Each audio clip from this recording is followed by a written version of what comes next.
अस्सलाम वालेकुम।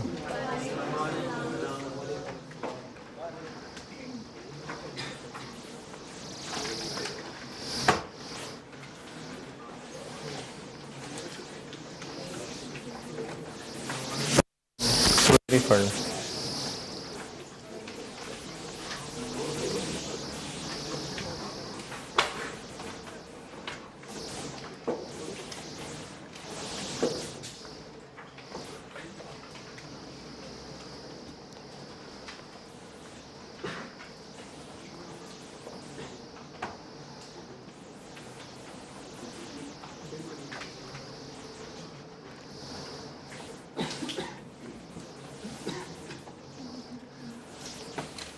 हाँ भाई गुलबर्ग वालों पढ़ लो तो मैं चलूँ।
क्या?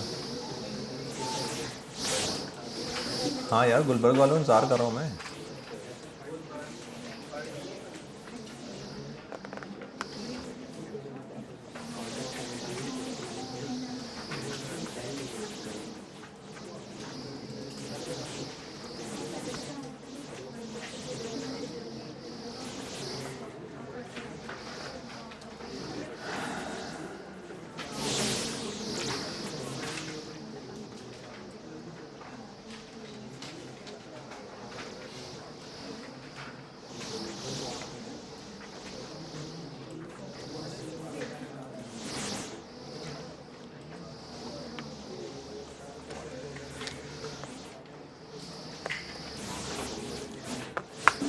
चलें ठीक है, पढ़ लिया आपने। पिछली क्लास में मैंने शुरू किया था लेकिन दोबारा से डिस्कशन स्टार्ट करता हूँ। सर बताया हुआ है कि डेल लिमिटेड का जो बिज़नेस है वो गाड़ियों के रेडिएटर बनाने का बिज़नेस है और पहले पैराग्राफ में उसी का डाटा ही है जो मैं अभी बाद में यूज़ करता हूँ। दूसरे पैराग्राफ में कहा है कि डेल को एक ऑफ़र मिली थी, had received TRU limited company से 4000 रेडिएटर बनाने थे ट्रक्स के और 50,000 रुपये प्राइस तय हुई थी। इसमें मार्जिन अच्छा था, इसलिए डेल ने डिसाइड किया था कि वो गाड़ियों के रेडिएटर बनाने रोक देंगे और इस ऑर्डर के लिए 60 मिलियन का मटेरियल ख़रीद लिया हुआ था। हैड ऑलरेडी प्रोक्योर्ड मतलब परचेज्ड, लेकिन कस्टमर TRU फारिग हो गया और ट्रक के रेडिएटर का वो साइकिलें जोगे भी नहीं रहे, तो उनका ये ऑर्डर गया। अब जब ऑर्डर गया लेकिन हम 60 मिलियन रुपए का मटेरियल ख़रीद चुके हुए हैं, इस मसले का हल निकालने के लिए डेल की मार्केटिंग डिपार्टमेंट ने एक और कस्टमर ढूंढा है जो ट्रक के रेडिएटर ख़रीदने को तैयार है, NTR। पैराग्राफ में कि कितने, लेकिन बात की कंटिन्यूटी से पता चल रहा है कि ये 1000 ही ख़रीदेंगे और इन्होंने प्राइस 40,000 रुपये कही है। अब इस ऑर्डर को पूरा करने के लिए पॉइंट 1 से लेके पॉइंट 5 तक ये सारा डाटा लिखा हुआ है और लास्ट पैराग्राफ में भी मटेरियल के बारे में कुछ ना कुछ बात की है और रिक्वायरमेंट है कि ये NTR वाली ऑफ़र, वो जो अब है, पुरानी बात ख़त्म हो गई, हैड ऑब्टेन्ड। अब NTR वाली ऑफ़र है कि इसको हाँ बोलें या ना बोलें, ये सवाल की रिक्वायरमेंट है। एक तो सवाल के पहले पैराग्राफ से प्रोडक्ट की नेचर देख के पता चल रहा है कि ये स्पेशल ऑर्डर है। फिर ये जो डाटा जिस तरह का होता है ना, जैसे ख़ास तौर पे लास्ट पैराग्राफ कि इस मटेरियल का ये इस्तेमाल भी हो सकता है, ये भी हो सकता है, इस तरह का डाटा होता ही रेलिवेंट कॉस्ट के सवालों के लिए। ये जो हमने स्पेशल ऑर्डर 5 टाइप्स मैंने लिखी थी डिसीजन मेकिंग की, पहली वाली टाइप पढ़ा रहा हूँ स्पेशल ऑर्डर, तो उसका सवाल पहचाना जाता है। तो पहले पैराग्राफ से पता चल रहा है, पहले 2 पैराग्राफ से, कि मेन काम से हट के कुछ ऑर्डर मिला है, तो ये स्पेशल ऑर्डर का सवाल है। और प्राइस नहीं पूछी, अब तक जो 2 सवाल किए थे उसमें प्राइस पूछी हुई थी, इसमें पूछा हुआ है कि ऑर्डर एक्सेप्ट करें या ना करें। तो ये कैसे कैलकुलेशन होगी? अगर प्रॉफिटेबल है तो हाँ कर देंगे, नहीं है तो रहने देंगे। तो प्रॉफिटेबल है यानी सारे एक्सपेंसेस रेलेवेंट वाले और इनकम्स लिख लेते हैं।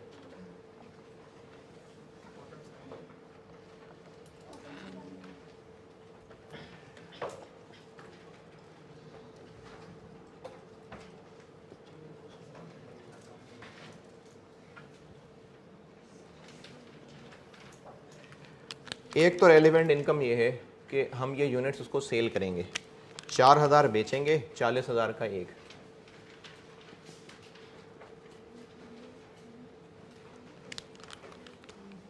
$160। वो जो 50,000 रुपये मिलने थे और अब नहीं मिलेंगे तो वो 10,000 ज़ाया हो गया, वो नहीं कुछ क्यों? वो तो एक पुराना किस्सा है, वो पुराना किस्सा है, उसने वैसे ही रोया धोया था, अब तो उसका कुछ बाकी नहीं रहा, तो इसलिए वो तो पुराना किस्सा ख़त्म हो गई बात। अब ये है कि अब 4000 यूनिट्स बेचने हैं 40,000 वाले, ये सेल्स है जो रेलिवेंट इनकम है। और क्या क्या एक्सपेंस?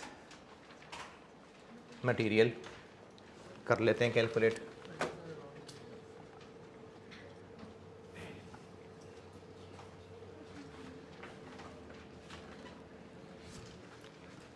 इन ट्रक के रेडिएटर्स के लिए जो मटेरियल लगना है, एक तो वो जो 60 मिलियन का ऑलरेडी ख़रीद चुके हुए थे उसमें से भी कुछ इस्तेमाल हो जाएगा, उसके अलावा एडिशनल 12 मिलियन के लिए हमें मटेरियल ख़रीदना पड़ेगा। तो ये जो एडिशनल 12 है ये तो रेलिवेंट है क्योंकि ये तो एडिशनल मटेरियल लगाना पड़ेगा, ये एडिशनल मटेरियल तो बिल्कुल रेलिवेंट है।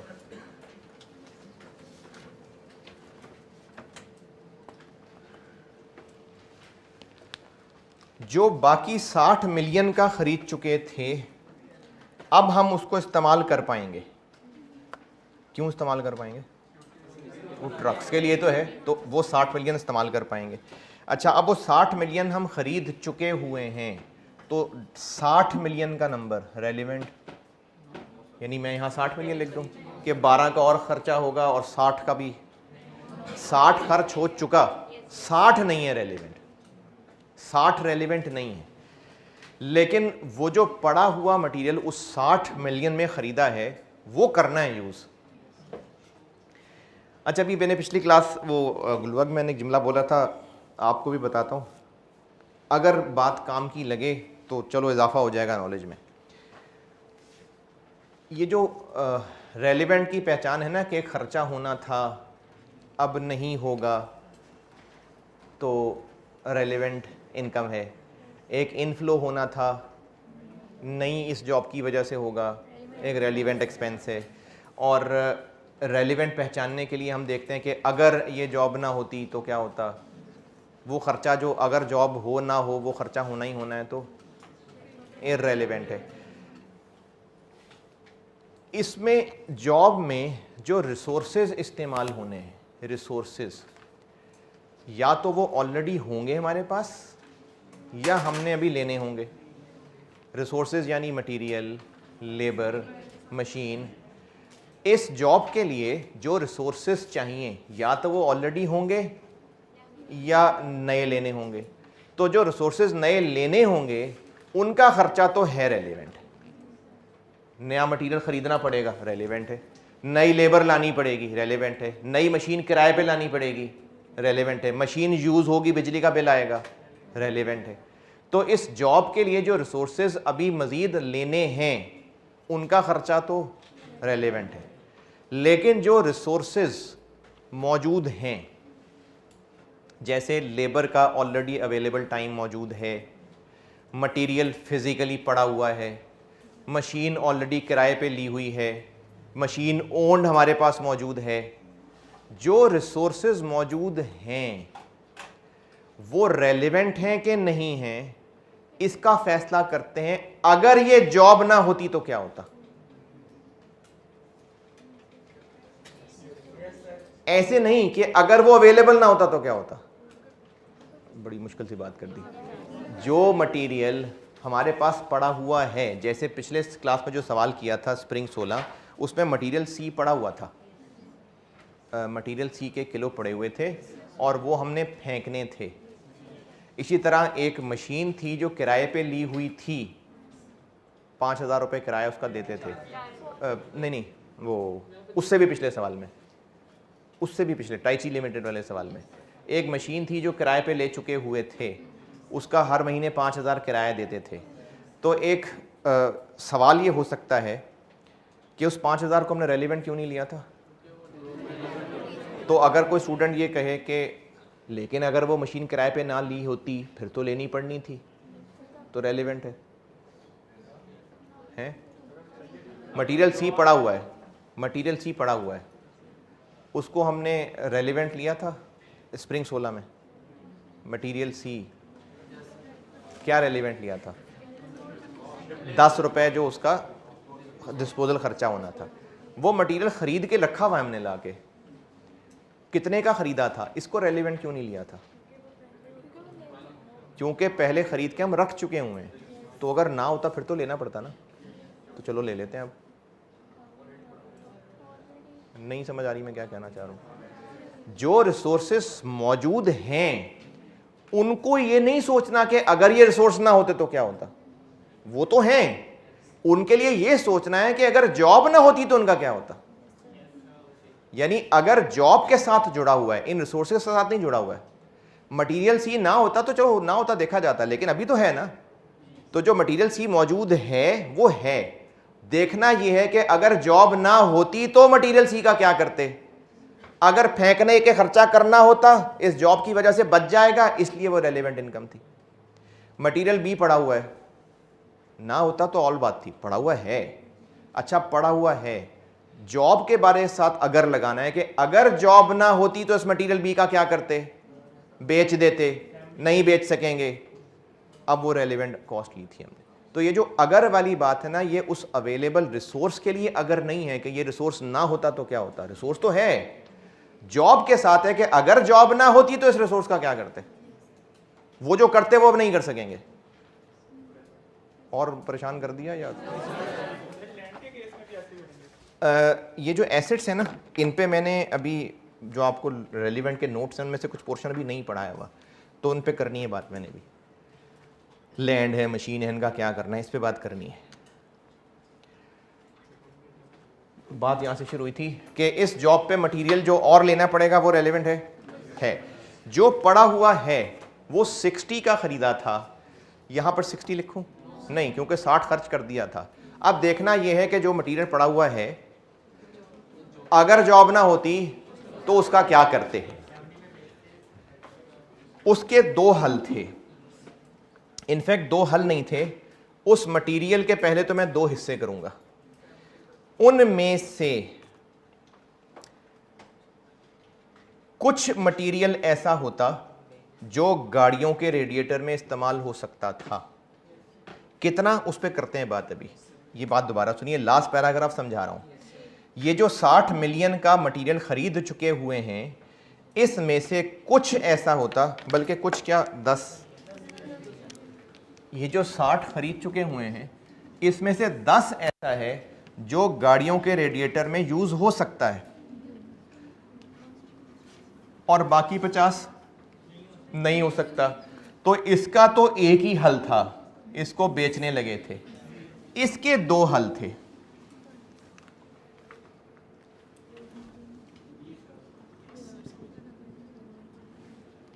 टोटल 60 मिलियन रुपए में से, अच्छा पिछले सवालों में क्या होता था, इतने किलो में से इतने किलो इस्तेमाल हो सकता है, इतने किलो फेंक। अब वो अमाउंट की बात कर रहा, नहीं बता रहा किलो। 60 मिलियन रुपए के मटेरियल में से इतने रुपए का मटेरियल इस्तेमाल हो सकता है, बाकी नहीं हो सकता तो बता देते। तो इसमें से ये तो सिर्फ सेल ही हो सकता था, और ये सेल तो हो ही सकता है, यूज भी हो सकता है। जो बिल्कुल बेकार है, बस सेल ही होना था, इस जॉब की वजह से अब नहीं हो सकेगा, तो इसकी रेलेवेंट कॉस्ट क्या हुई? बस इसकी एनआरवी।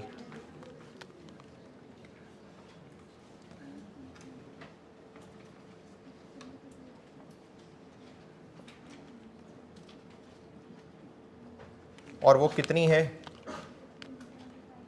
50 मिलियन का 70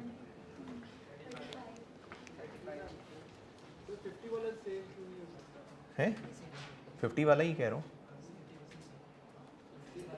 60 मिलियन रुपए के मटेरियल में से 10 मिलियन वाला तो हम यूज कर सकते हैं, बाकी 50 रह गया, वो यूज नहीं हो सकता, तो बस फिर it would have to be sold at 70% of their cost.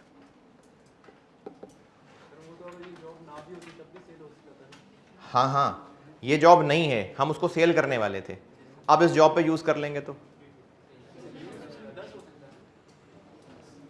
अच्छा, पहले इस 50 को समझते हैं। 60 मिलियन में से 50 मिलियन का कोई यूज नहीं है। अगर ये एनटीआर वाली जॉब छोड़ देते तो इसका क्या करते? सेल कर देते ना। अब अगर एनटीआर वाली जॉब कर ली तो 10 की बात नहीं, 50 की बात कर रहा हूं, तो सेल नहीं कर सकेंगे ना। दोबारा सुनो, 50 मिलियन वाला मटेरियल, ये 50 कहां से आया? 60 में से 10 का जिक्र है, बाकी 50 का कोई जिक्र नहीं है।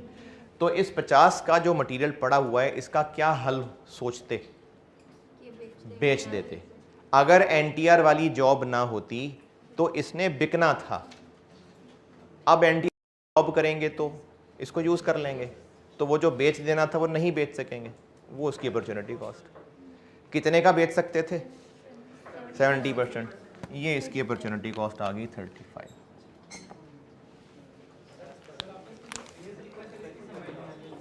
एक्सेस सरप्लस मटेरियल, मुझे भी नहीं समझ आई मैंने क्या लिखा, क्या कहूँ उसको? यूजलेस मटेरियल है क्या? अंग्रेजी लिखें? अंग्रेजी का मसला नहीं है, वैल्यू ठीक होनी चाहिए। क्या लिखूं अंग्रेजी? यूजलेस मटेरियल नहीं, सरप्लस मटेरियल। क्या बोलूं? बस सरप्लस मटेरियल। अच्छा, इसमें ना आपको कंप्रीहेंशन के नंबर नहीं मिलने, बस कुछ अंग्रेजी में लिख दें वैल्यू के नंबर, नहीं कुछ भी, मतलब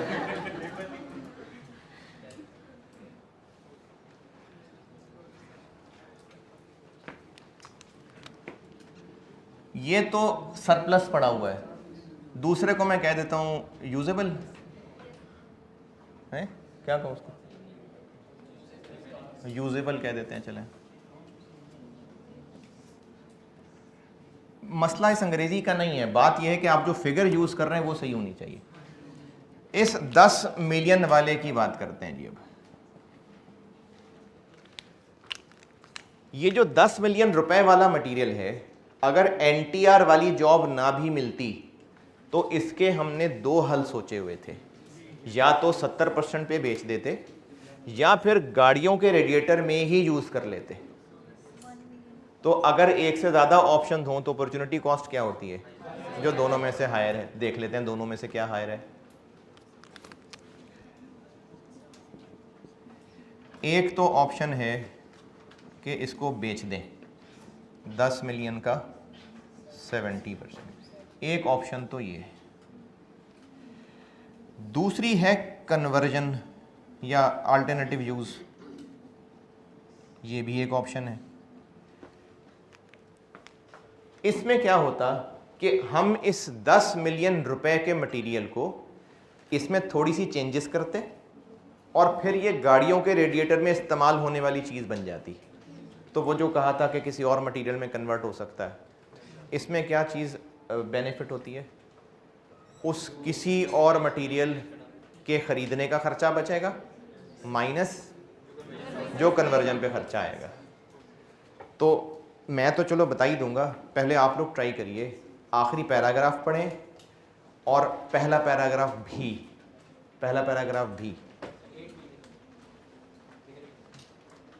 बाकी भी कर, पहला और आखिरी दोनों पैराग्राफ पे गौर करें और बताएं ये फिगर कितनी होगी।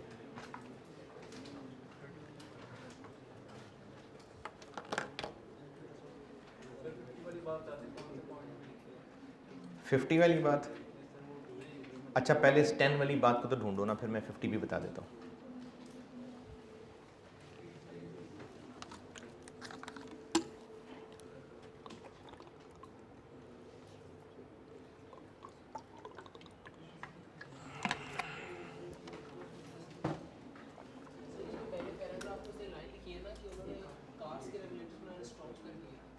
नहीं किए नहीं थे, ये कहाँ लिखा किए थे?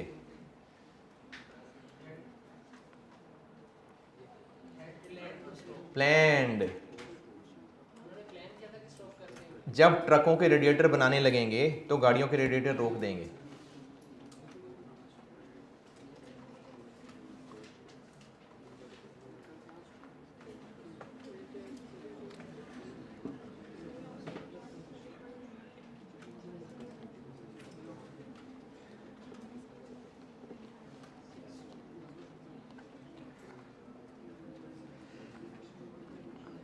अच्छा, जिनसे बिल्कुल ही कोशिश नहीं हो रही है, एक छोटा सा हिंट देता हूँ, ये जो कंपोनेंट्स होते हैं ये मटेरियल कॉस्ट है, लेबर कॉस्ट है कि ओवरहेड है? कंपोनेंट्स लग रहे हैं, मटेरियल। तो ये आखिर पैराग्राफ में जो कंपोनेंट्स की बात की है ये एक्चुअली मटेरियल की बात हो रही है कि 10,000 गाड़ियों के रेडिएटर में जो मटेरियल कॉस्ट लगनी थी उसमें से 30% इससे कवर हो जाएगी।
जी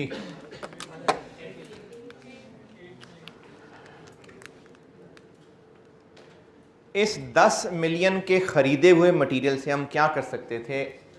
गाड़ियों के जो रेडिएटर बनते हैं 10,000 रेडिएटर्स का काम चल जाना था, लेकिन पूरा नहीं। उन 10,000 रेडिएटर्स पे जितना मटेरियल लगना था उसमें से 30% इससे पूरा हो जाना था। तो एक रेडिएटर पे कितने रुपए का मटेरियल लगता है? पहला पैराग्राफ 3,000, एक पे 3,000 रुपए का मटेरियल, 10,000 रेडिएटर्स पे इतना मटेरियल, और इसमें से 30% काम इससे चल जाना था। लेकिन ये करने में 1 मिलियन का खर्च होना था। तो इस 10 मिलियन कॉस्ट वाले मटेरियल के हमारे पास दो हल थे जो हमने सोचे होंगे, या तो उसको बेचने वाले थे या उससे ये फ़ायदा उठाने वाले थे। अब इनमें से जो हायर है ये अपॉर्चुनिटी कॉस्ट है।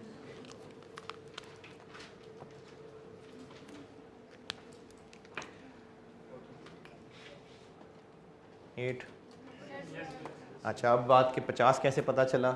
60 मिलियन रुपए के मटेरियल सारे के बारे में कहा हुआ है कि ये बेचा जा सकता है। लास्ट पैराग्राफ, पहली और दूसरी लाइन, इस पूरे 60 मिलियन के बारे में कहा हुआ है कि ये बेचा जा सकता है। फिर आगे इसमें से सिर्फ 10 के बारे में कहा है कि उसके साथ ये कर सकते हैं, तो बाकी 50 वो बस फिर बेच ही सकते हैं। तो ये ऐसे 50 निकला।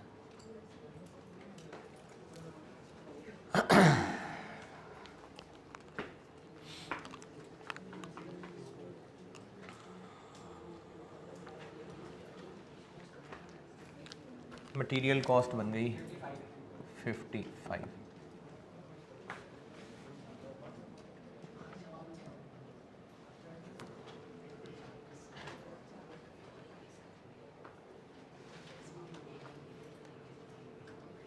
लेबर कॉस्ट इसका सबसे तगड़ा पॉइंट था।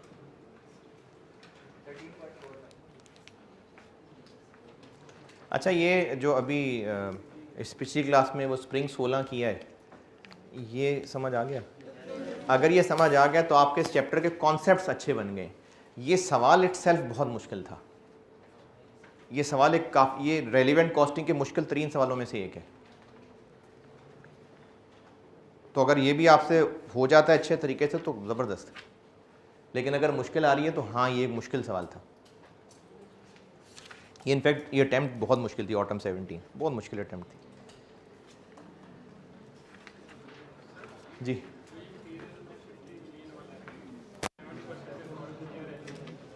दोबारा बोले? हाँ हाँ,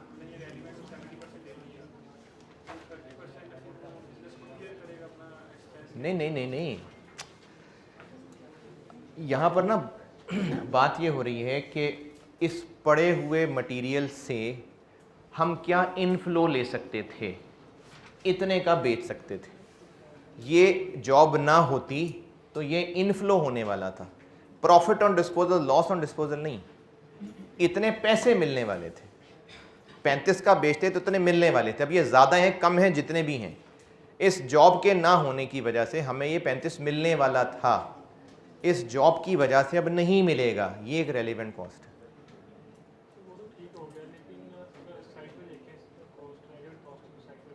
नहीं, क्यों कर दे रेलिवेंट कॉस्टिंग? अरे भाई, रेलिवेंट कॉस्टिंग पढ़ा रहा हूँ तो क्यों साइड में करना है? लेकिन रेलिवेंट कॉस्टिंग क्यों साइड में कर रहे हैं? हम पढ़ ही रेलिवेंट कॉस्टिंग रहे हैं। नहीं, अब आपको सर अगर कॉस्ट को साइड पे रख दें, कॉस्ट ही पढ़ रहे हैं ना हम।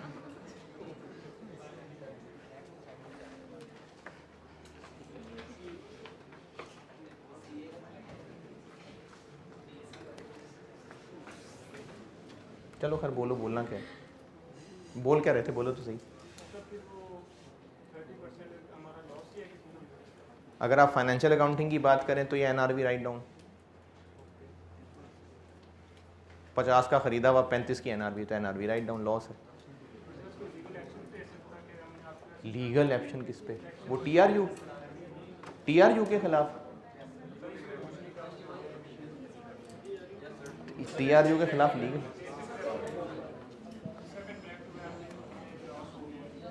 भाई वो कंपनी फारिग होगी, उसके खिलाफ क्या एक्शन होगा? वो कंपनी खत्म हो गई।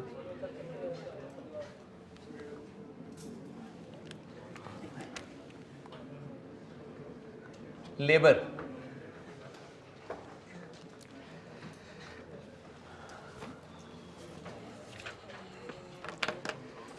लेबर की कैलकुलेशन समझ लें भी, ये काफ़ी गंभीर किस्म की कैलकुलेशन है। पहले पैराग्राफ में लिखा हुआ है। हाँ जी, हाँ तो वो 60 को 2 हिस्सों में तोड़ा है ना, 50 ये 10 ये। 50 तो बेचना ही बेचना है, इसमें तो ऑप्शन ही और कोई नहीं थी। इस 10 में ऑप्शन है तो उस 10 की फिर ऑप्शन कंपेयर किए। अगर 60 सारे ही बेच देते तो फिर ये किधर कंपेयर हुआ? तो जो 50 बेचना ही बेचना था उसको एज इज रेलिवेंट लिख लिया और बाकी 10 को कंपेयर करके रेलिवेंट लिखा। लेकिन आपने बात किसी वजह से ही की होगी। आप किस वजह से, क्या सोच रहे हैं इसकी वजह से बात की? 60 का बेच नहीं, वो तो ठीक है ना, लेकिन आप कह रहे हैं कि इस कन्वर्जन ऑप्शन को इग्नोर करके बस 60 का बेचना ही ले लें। ठीक है,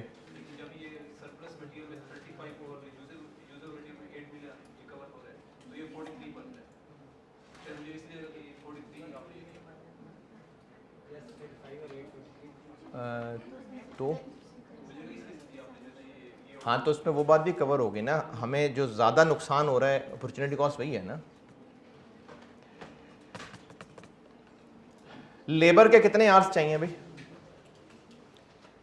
इन ट्रक्स के रेडिएटर्स बनाने के लिए? लेबर के कितने आवर्स चाहिए? पॉइंट नंबर 2, लर्निंग कर्व आ गया।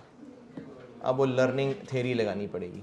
चले लगा लेते हैं, आर्स निकाल लेते हैं और फिर उस पर वेज रेट लगा लेंगे। आर्स निकालते हैं।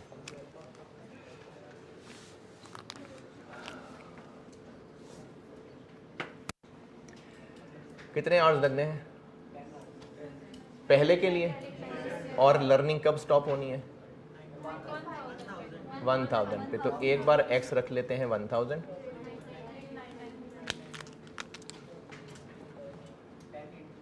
टेन इंटू 1000, 07 6 पूरा 6।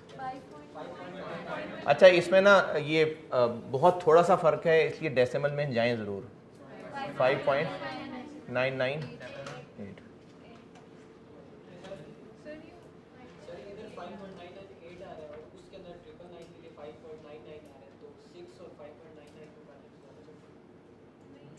कोई बात, total for 1000 units 5.998 into 1000, 5998 hours. और अब रख लेते हैं x को 99,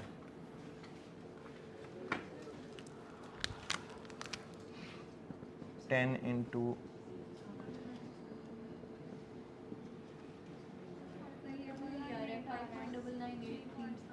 अच्छा ये क्या आ रहा था? ये 79 था। अच्छा ये क्या था?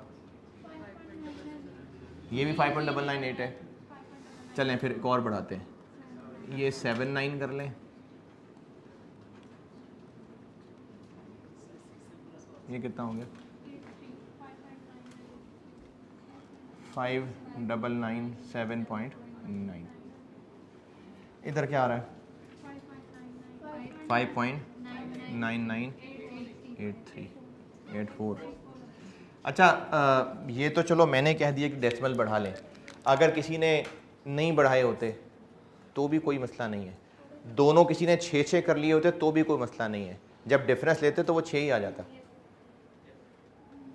अगर आपने इसको 5.99 को 6 करना है, इसको भी 6 करना है, कोई इशू वाली बात नहीं है।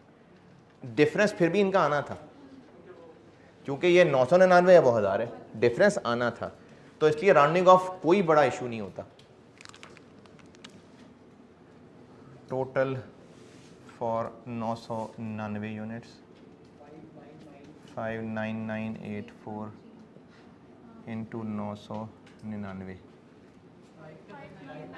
5992.4।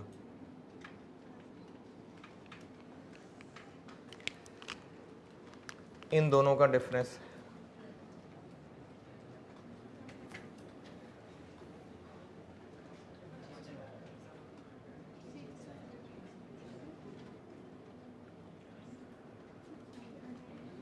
5997.9 माइनस 5992.4, 5.5।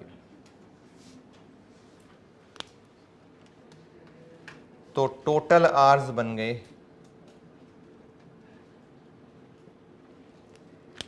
पहले 1000 यूनिट्स के लिए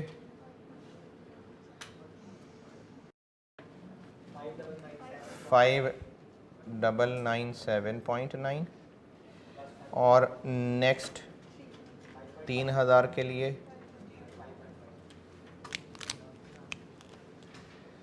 3000 इंटू 5.5, 16,000,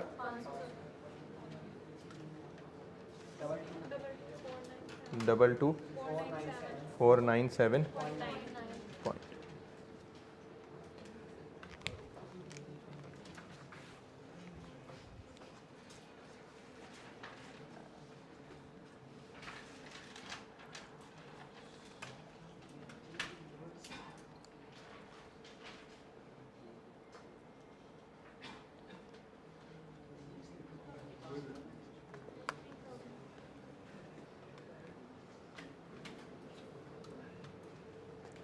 अच्छा, जो फिगर सामने लिखी है ना उन्हीं को सॉल्व करके बताया करें, वरना बाकी ऑनलाइन वाले समझते हैं कि उनसे कैलकुलेशन भी नहीं हो रही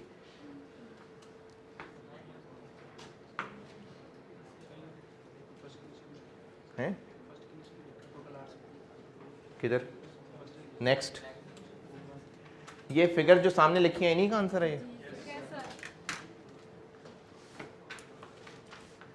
ये आ गए टोटल आवर्स।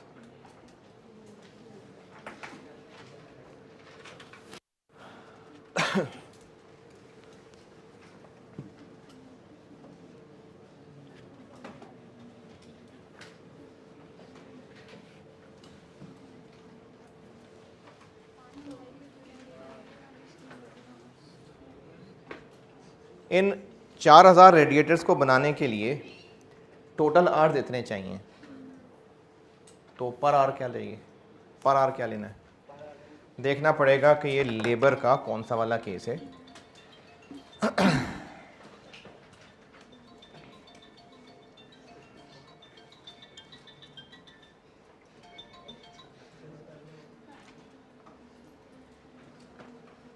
दूसरे पैराग्राफ में जो लिखा हुआ है कि नॉर्मल प्रोडक्शन रोकने का फैसला कर लिया था, क्यों फैसला किया था?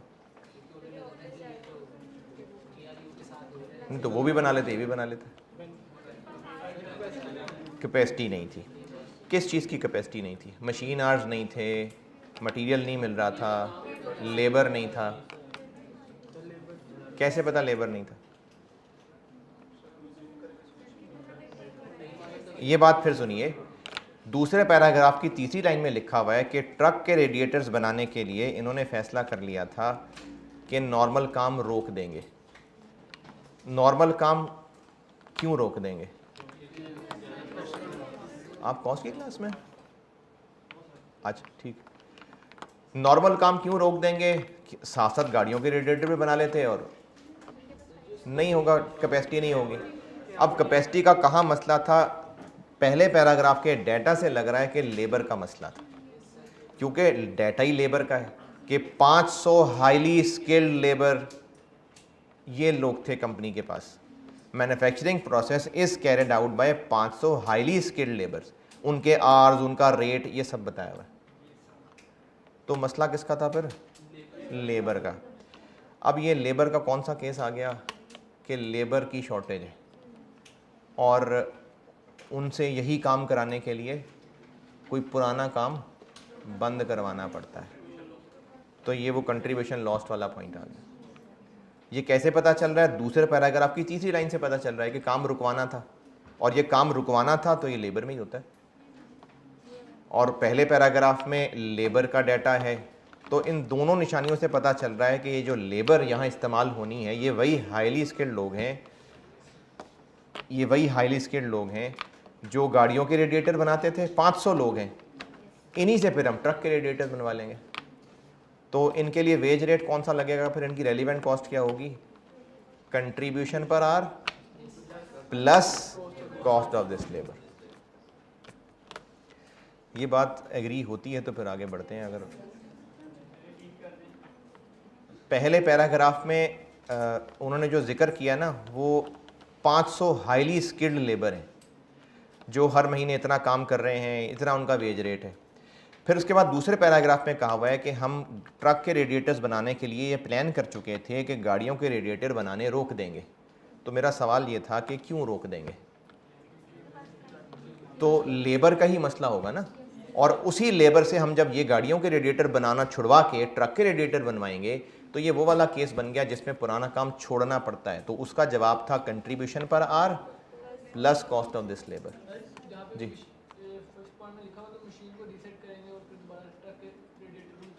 हाँ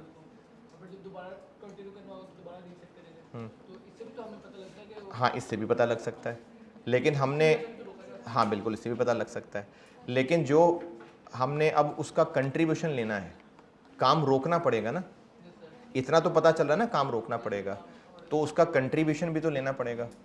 तो उस कंट्रीब्यूशन को किससे लिंक करें? वो लेबर का ही रास्ता है। ये बात ठीक है बिल्कुल कि एक स्टूडेंट ने ऑब्जर्व किया है कि प्लांट हमें चेंज करना पड़ता है, ये बात लिखी हुई है पॉइंट नंबर 5 में। पॉइंट नंबर 5 में लिखा हुआ है कि प्लांट हमें चेंज करना पड़ेगा ताकि गाड़ियों के रेडिएटर छोड़ के ट्रक के बनाएं, बाद में फिर उसको नॉर्मल हालत में वापस लाना पड़ेगा। तो ये भी वजह है कि हमें काम रोकना पड़ रहा है क्योंकि प्लांट चेंज करना पड़ेगा। इन एनी केस कंट्रीब्यूशन तो लॉस होगी ना, तो उसको किसी से तो लिंक करना था, वो लेबर से कर लिया क्योंकि लेबर का ही डाटा अवेलेबल है कि 500 स्किल्ड लोग, तो उससे ही लिंक कर सकते हैं हम, इसलिए लेबर से लिंक कर रहा हूँ। और लेबर में ऐसा केस पढ़ा भी हुआ है कि लेबर को किसी और काम से शिफ्ट करना पड़ेगा, इसलिए मैंने उसको लेबर से लिंक किया। तो कंट्रीब्यूशन पर are plus cost of this labour. Contribution पर आर के लिए पहले हमें कंट्रीब्यूशन पर यूनिट निकालनी पड़ेगी।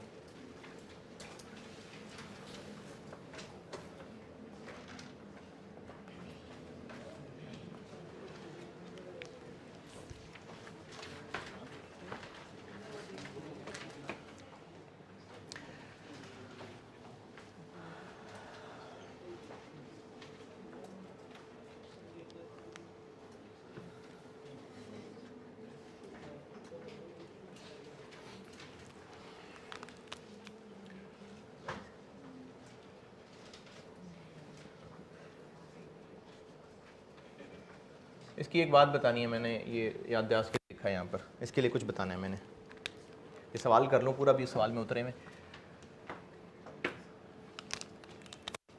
एक रेडिएटर गाड़ी का कितने का बेचते थे? 15,000। कितना उस पर मटेरियल लगता है? 3,000। कितनी लेबर लगती है?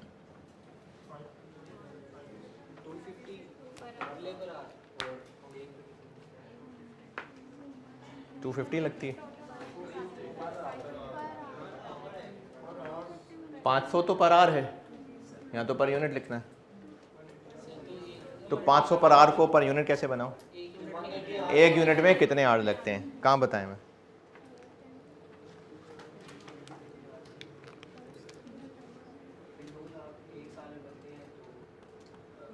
खामोशी से सारे लोग करें ट्राई।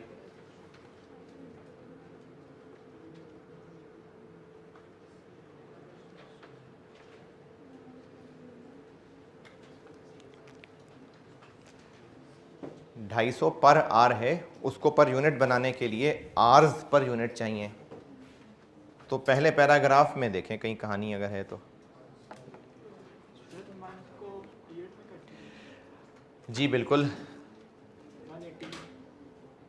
पहले पैराग्राफ से ये पता चल रहा है कि पूरे साल में बनाते हैं हम 2 लाख यूनिट्स। अगर पूरे साल के आर्स पता चल जाएं तो पर यूनिट पता लग सकता है। पूरे साल के यूनिट्स 2 लाख हैं ये पता है, तो पूरे साल के आर्स कितने हैं? अच्छा, आर्स टोटल को 2 लाख से डिवाइड करेंगे कि 2 लाख को आर से डिवाइड करेंगे? क्या चाहिए यहाँ? आर पर यूनिट, तो आर्स डिवाइडेड बाय यूनिट्स करेंगे। पूरे साल में 500 लोग हैं, एक बंदा एक महीने में 180 घंटे काम करता है। अच्छा, ये कैसे पता कि एक बंदा?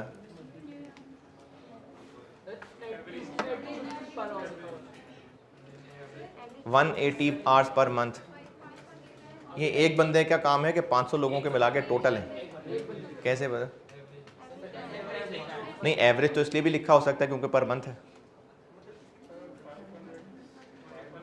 मतलब 500 लोग मिलके पूरे महीने में 180 घंटे काम करेंगे, तो ये एक बंदे का काम है। एक बंदे का काम इंटू 500 बंदे इंटू 12, ये पूरे साल के आर्स आ गए, डिवाइडेड बाय पूरे साल के यूनिट्स, 5.4 आवर्स पर यूनिट। एक गाड़ी का रेडिएटर इतनी देर में बनता है।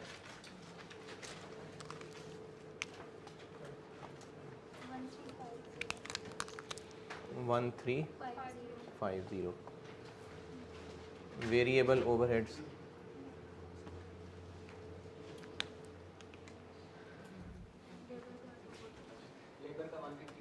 लेबर का 150 का 240,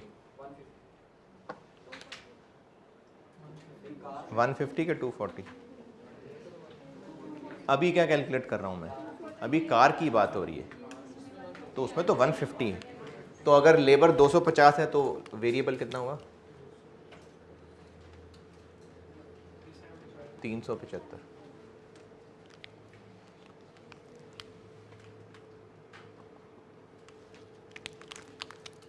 लेबर का रेट 250 है, तो ये उसका 150% यानी 375।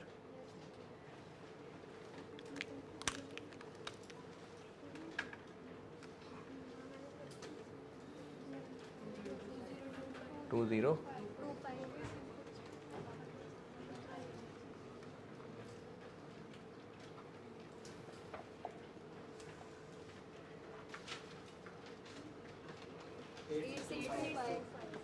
ये आ गया कंट्रीब्यूशन पर आर, हैं जी? ये कंट्रीब्यूशन पर यूनिट है, हमें चाहिए कंट्रीब्यूशन पर आर।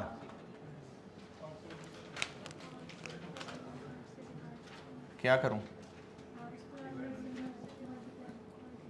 डिवाइड के multiply?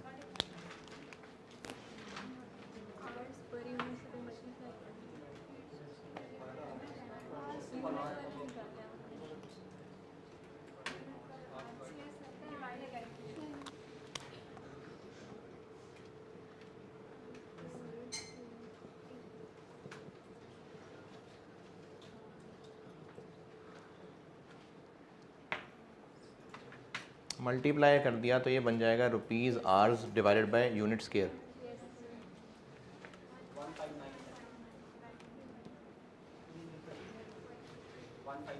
One 1597 point.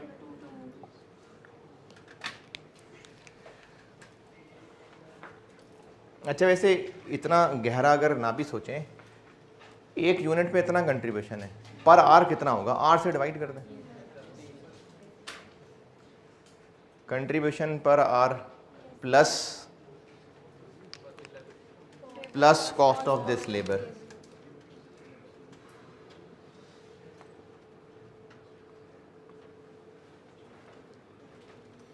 One 847।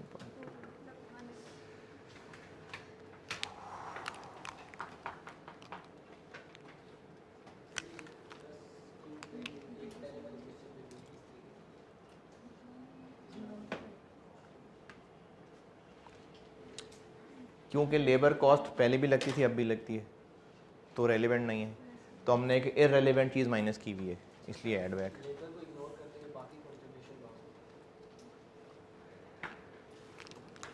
Hours भी आ गए, रेट भी पता चल गया, तो टोटल लेबर कॉस्ट हो जाएगी इतने आर्स इनटू ये रेट।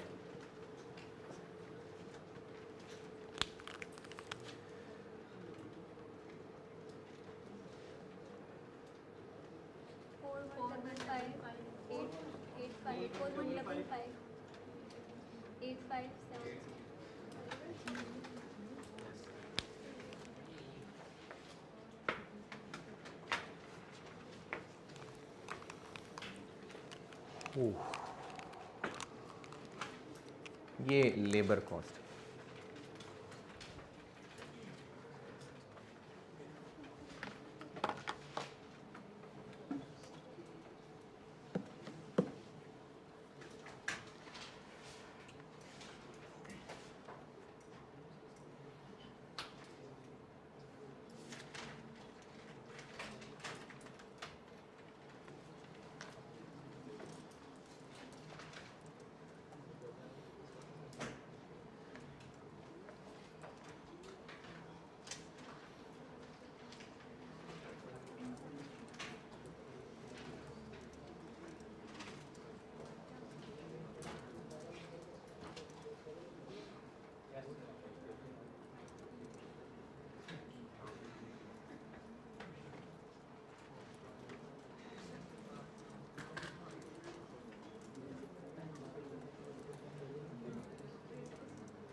वो लेबर की रेलिवेंट कॉस्ट ले रहे हैं ना,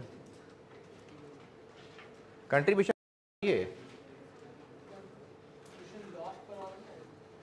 ये कंट्रीब्यूशन पर आर निकाल लिया, अब ये कंट्रीब्यूशन लॉस्ट पर आर है। इतना कमाना था, नहीं कमाएंगे, ये कंट्रीब्यूशन लॉस पर are plus cost of this labour, तो ये इस लेबर से काम कराने की रेलिवेंट कॉस्ट हो गई।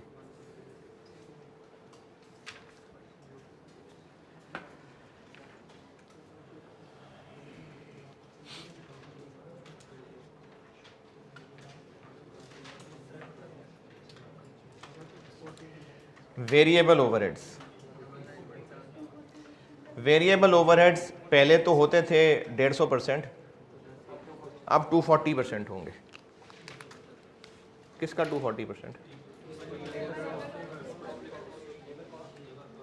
इसका 240% ले लो।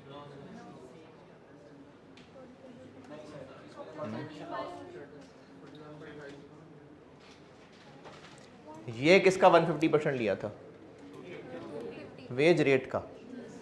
वेरिएबल ओवरहेड्स अगर परसेंटेज ऑफ लेबर कॉस्ट है ना, तो वो लेबर के वेज रेट की परसेंटेज है, लेबर की रेलेवेंट कॉस्ट की परसेंटेज नहीं है। दोबारा, अगर आपको क्वेश्चन में variable overheads as a percentage of labour कही है, तो वो बेसिकली लेबर के जो रेट से रिलेट किया है उसको। ऐसे नहीं करना कि इसका 240% ले लें। क्यों, इसका क्यों नहीं? क्योंकि लेबर की रेलिवेंट कॉस्ट जीरो भी हो सकती थी, तो फिर वेरिएबल ओवरहेड जीरो होते। तो इसलिए लेबर, अगर variable overheads percentage of labour cost है, तो वो लेबर की रेलिवेंट कॉस्ट की परसेंटेज नहीं है, उसके वेज रेट की परसेंटेज। क्योंकि अगर रेलिवेंट कॉस्ट की परसेंटेज हो तो फिर लेबर की रेलिवेंट जीरो भी हो सकती है, तो उसकी थोड़ी परसेंटेज लगा के जीरो कर देंगे वेरिएबल। ये बात मैंने लिखी हुई अंग्रेजी में, नोट्स में चौथा बुलेट पॉइंट है जो नहीं पढ़ाया था, रेलिवेंट कॉस्टिंग के नोट्स में आखिरी पेज पे वेरिएबल ओवरहेड्स का दूसरा बुलेट पॉइंट, ये मैंने लिखी हुई है बात।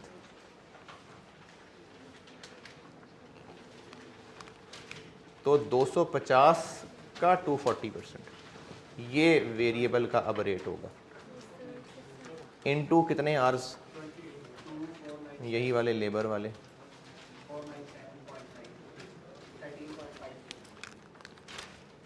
13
point number 4, fixed OAR irrelevant होता है, तो पॉइंट 4 का कुछ नहीं करना। पॉइंट नंबर 5, हमें गाड़ियों के रेडिएटर से काम रोक के ट्रक के रेडिएटर्स बनाने के लिए प्लांट पे इतना खर्चा करना पड़ेगा, तो रेलेवेंट है।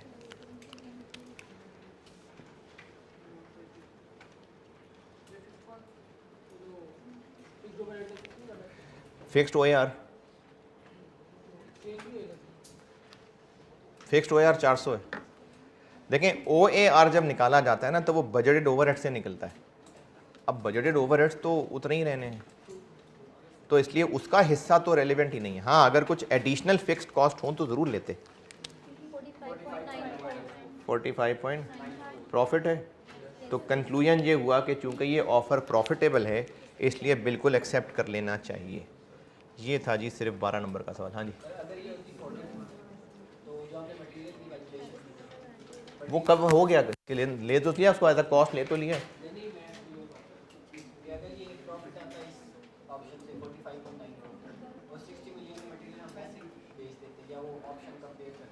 ये बात ना करो अभी नहीं,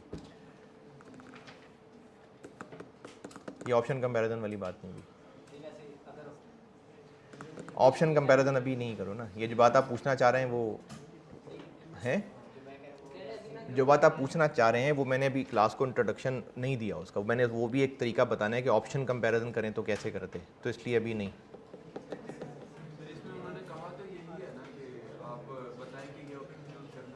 हाँ तो वो हमने ले लिया ना, कंट्रीब्यूशन लॉस ले तो लिया, इसीलिए तो लिया है। अच्छा सवाल ये है कि क्या पता गाड़ियां बनाना ही ज्यादा फायदेमंद हो।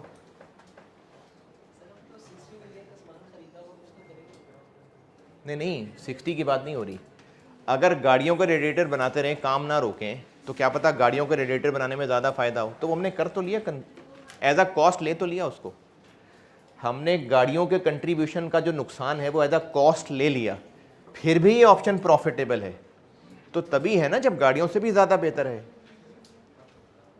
गाड़ियों से जो कमाना था उसको हमने ले लिया एज अ कॉस्ट, फिर भी प्रॉफिट आ रहा है।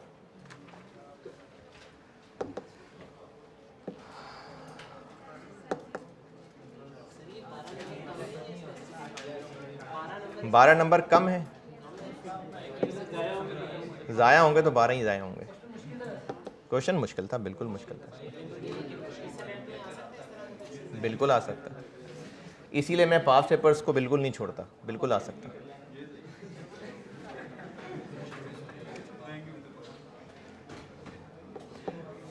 अच्छा अब एक सवाल करने के तो आपकी हालत नहीं है अभी इस वक्त,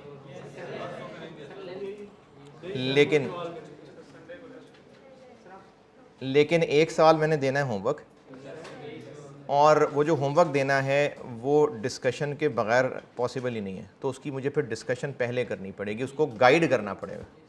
तो हैं जी, अभी चले जाए यार, अभी जाओ, अभी चले जाओ। तो एक सवाल मैं आपको डिस्कस, अच्छा जिसने नहीं करना खैर है चला जाए, ख़त्म होगी मैंने, लेकिन वो होमवर्क जो देना है वो मैं पूरा उसका सिनेरियो समझा दूँ ताकि फिर आप उसको, वैसे तो ठीक है आपको खुद करना चाहिए, लेकिन काफ़ी सारे बच्चे भी बहुत सारे लर्निंग प्रोसेस में चल रहे हैं, तो इसलिए मैं इसको गाइड करना चाह रहा हूँ, तो वो मैं गाइड कर देता हूँ। उससे पहले इसके बारे में एक बात समझ लें, मैंने एक स्प्रिंग 20 वेरिएंस का सवाल करवाया था और उसमें फिक्स्ड ओवरहेड्स के बारे में एक नोट लिखवाया था कि आवर्स पेड लेने हैं कि आवर्स वर्कड लेने हैं। उस नोट में मैंने एक इम्प्रूवमेंट करानी है, क्योंकि मुझे कुछ बच्चों के सवालों से ये फील हुआ कि आप उसको गलत इंटरप्रेट कर गए। स्प्रिंग 20 वेरिएंस में स्प्रिंग 20 क्वेश्चन 1 मैंने जब डिस्कस किया था, बोर्ड पे इनफैक्ट सॉल्व किया था, तो मैंने फिक्स्ड ओवरहेड्स के बारे में 2 नोट्स लिखवाए थे। लेक्चर 71 में किया होगा शायद।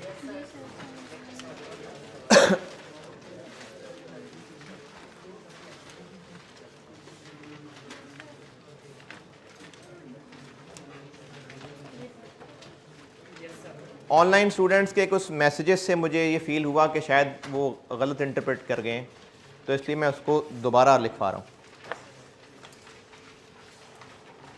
पहुँचेंगे वहाँ तक तो ही अमेंड कर सकेंगे।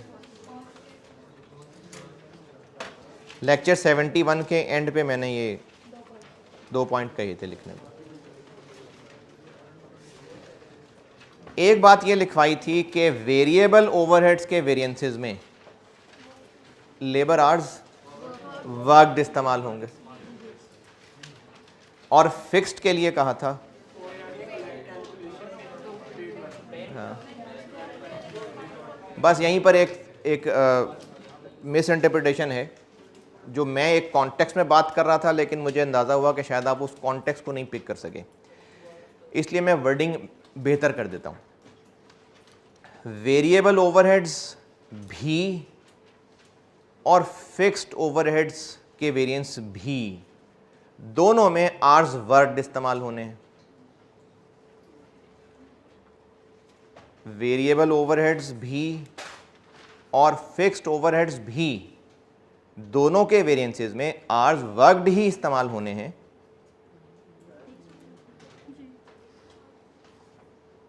उन पॉइंट्स को काट पीट नहीं दें। अगर पहला पॉइंट आपने लिखा हुआ है वेरिएबल ओवरहेड्स, तो उसके साथ फिक्स्ड ओवरहेड्स भी लिख लें। दोबारा बता रहा हूं, वेरिएबल ओवरहेड्स और फिक्स्ड ओवरहेड्स दोनों के वेरिएंसेस में आर्स वर्कड ही यूज होने हैं। पहले यहां तक लिखें, फिर अगली बात करता हूं।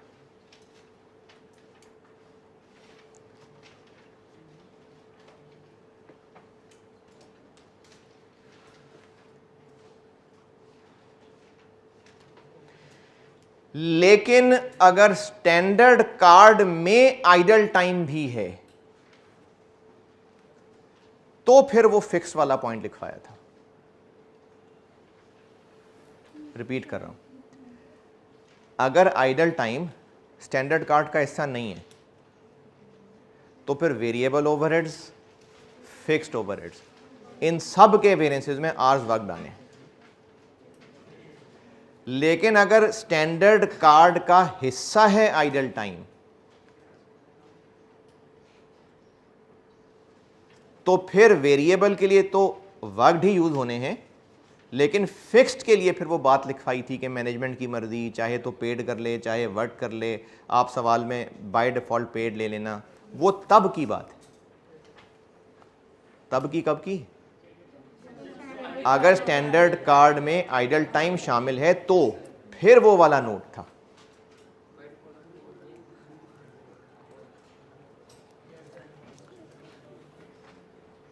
वेरिएबल ओवरहेड्स के वेरिएंसेस में तो एक्चुअल आवर्स वर्ड ही रहने हैं, फिक्स्ड ओवरहेड्स में भी वर्ड ही रहने हैं, लेकिन अगर स्टैंडर्ड कार्ड में आइडल टाइम भी रखा हुआ है, फिर फिक्स्ड ओवरहेड्स के लिए मैंने पेड की बात की थी।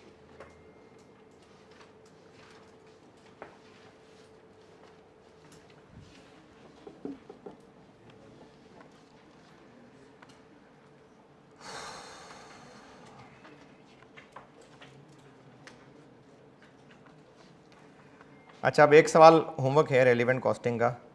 अगर तो बिल्कुल ही जिसका दिमाग बंद हो चुका है वो तो ठीक है, चला जाए और वो उसको खुद ही ट्राई कर ले, और अगर नहीं भी ट्राई करना खुद, तो वो फिर ये वाला आखिर में लेक्चर पहले प्ले कर लेना, फिर होमवर्क कर लेना। और जिनकी हिम्मत है बैठने की वो बैठ के सुन लें।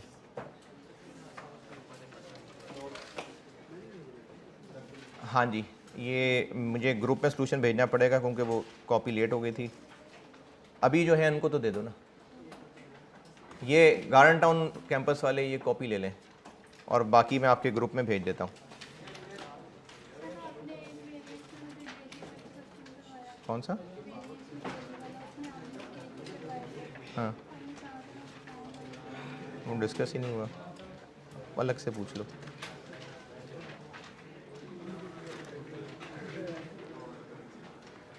ऑटम 18 क्वेश्चन नंबर 6 ये होमवर्क है। इसका आईकैप का सॉल्यूशन ठीक है, उन्होंने पर यूनिट से सॉल्व किया हुआ है, मैंने इसको टोटल से सॉल्व किया हुआ है। दोनों पिक्चर सामने आ जाएं तो चलो अच्छी बात है। तो मैं अपना सॉल्यूशन भी आपसे शेयर कर रहा हूँ और आईकैप वाला तो है ही।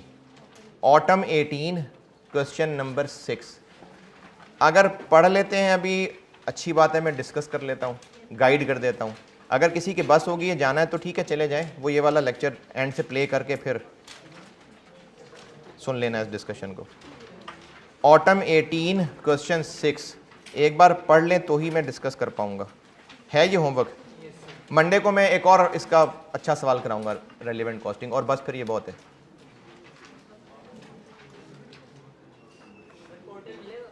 है जी यार, अभी मुझे इस पर कंफर्मेशन कोई नहीं मिली, मंडे तक हो जाएगा कंफर्म।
अच्छा ये बताएं कि मैंने बेसिक पढ़ाते हुए हाई लो मेथड बताया हुआ?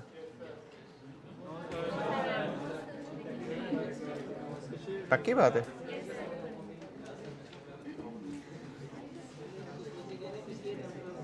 हाँ वो शुरू में बताया था और मुझे रियलाइज़ हुआ था कि नहीं बताना चाहिए था, इसलिए मैंने अब इस दफ़ा एंड पे ही बनाने का सोचा था। अच्छा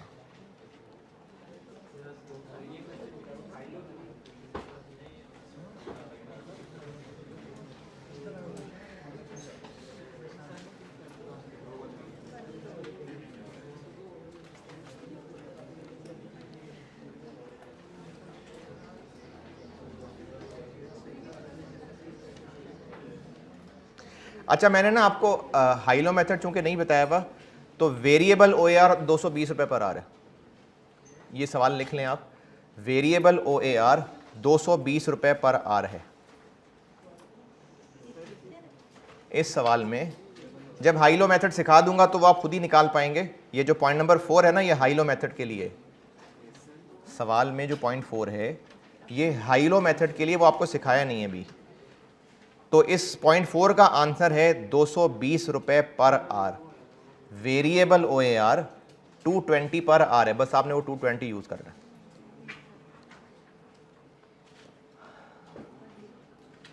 क्लास है आप लोगों की कोई? कितने बजे? ठीक है, कोई बात नहीं।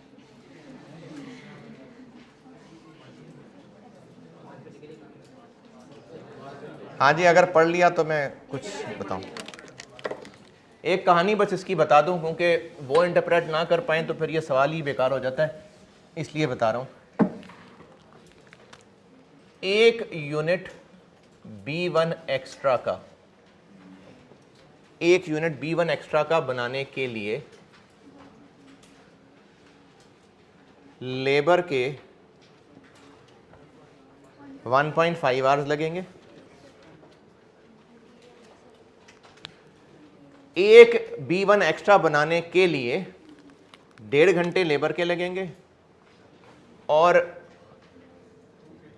2 किलो मटेरियल X लगेगा, जो कि मिलता है 520 रुपये पर केजी।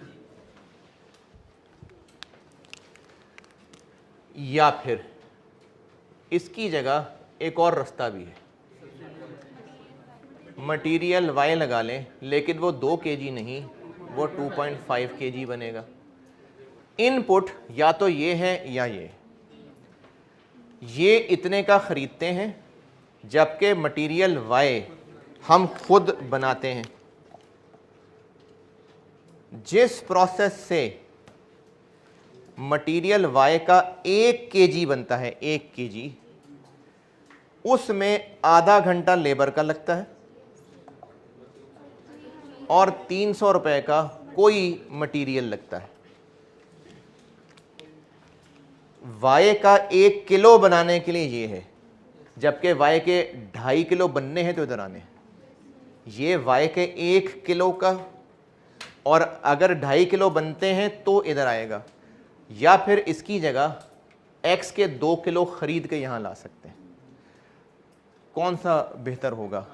अभी वो जो एग्जाम नोट के एक से ज़्यादा तरीके हैं, तो जो सस्ता तरीका है, तो B1 एक्स्ट्रा के लिए जो इनमें से सस्ता होगा हम उसको यूज़ करके, बाकी फिर अच्छा ये लेबर और है, ये और है, और मतलब वो टाइम और है, ये और है, बंदे वही हैं लेकिन टाइम ये अलग है, ये टाइम अलग है। तो हमें इन दोनों में से जो सस्ता ऑप्शन पड़ेगा उसको लेके B1 एक्स्ट्रा बनाना पड़ेगा। ये कहानी है इस सवाल की। तो B1 एक्स्ट्रा की बस आपने रेलिवेंट कॉस्ट निकालनी है, कॉस्ट गैप एंड वाली बात वो नहीं पड़ी, बस आपने पढ़ना calculate the expected relevant cost per unit. ये आप लोगों ने सोचना है। ठीक है, अल्लाह हाफिज़।